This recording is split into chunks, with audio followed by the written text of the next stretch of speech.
بسم الله الرحمن الرحيم. ازيكم يا احلى متابعين؟ تعالوا نعمل النهارده صلصة الكشري المصري بطريقة سهلة وبسيطة، ويا رب الطريقة تعجبكم بإذن الله. هنجيب كمية الطماطم اللي احنا هنستخدمها في الصلصة، وهنغسلها وهنقطعها. بصوا يا حبايبي، احنا كتير بيحتار مننا الصلصة بتاعت المحلات بتبقى تقيلة ازاي. في ناس بيقولك ده بيحطوا لها مثلا معلقتين نشا علشان تبقى تقيلة معانا، وبرضو لما بنضيف النشا ما بتدلناش النتيجة اللي احنا عاوزينها. وفي ناس بتقول برضو احنا بنضيف لها معلقتين رز مستويين وبنضربهم في الخلاط ويا الطماطم، فبتلف معانا الصلصة وتقلها شوية. كل دي حاجات احنا جربناها، هي برضو ممكن ان هي تقل معانا الصلصة بس ما بتدلناش النتيجة اللي احنا عاوزينها.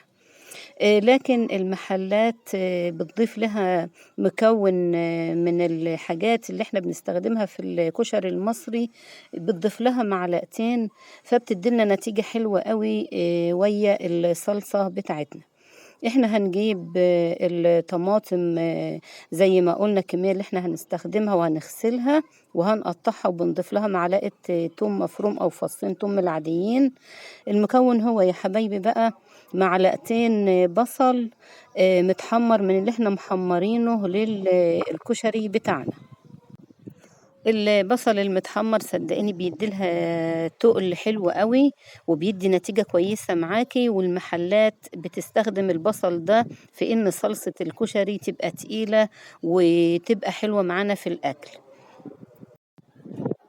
طيب تعالوا نجهز بقى الصلصة يا حبايبي. بنجيب كمية الطماطم اللي احنا هنستخدمها زي ما احنا قلنا، ومعانا فصين توم او معلقة، ومعانا بصلاية كبيرة هنقشرها ونقطعها، ومعانا معلقتين بصل متحمرين او 3 بالكتير حسب كمية الطماطم اللي انتي هتستخدميها. هناخد كل المكونات بتاعتنا ديت وهنضربها كلها مع بعضها في الخلاط، وهنجيب الحلة بتاعتنا على النار،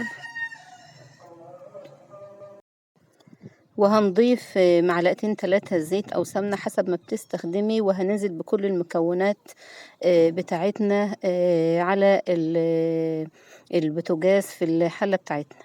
هتضيفي بقى بعد كده بقى يا حبايبي بقى التوابل اللي انت بتحبيها. انا هنا ضفت سماق وكمون وفلفل اسمر وملح وشطة، اللي انت عاوزاه من البهارات ضيفيه.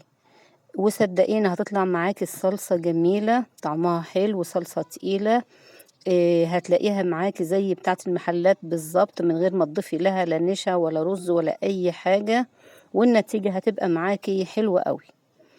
كمان هنا الصماق بيديلها لون احمر وجميل للصلصة. وبألف صحة وعافية يا رب.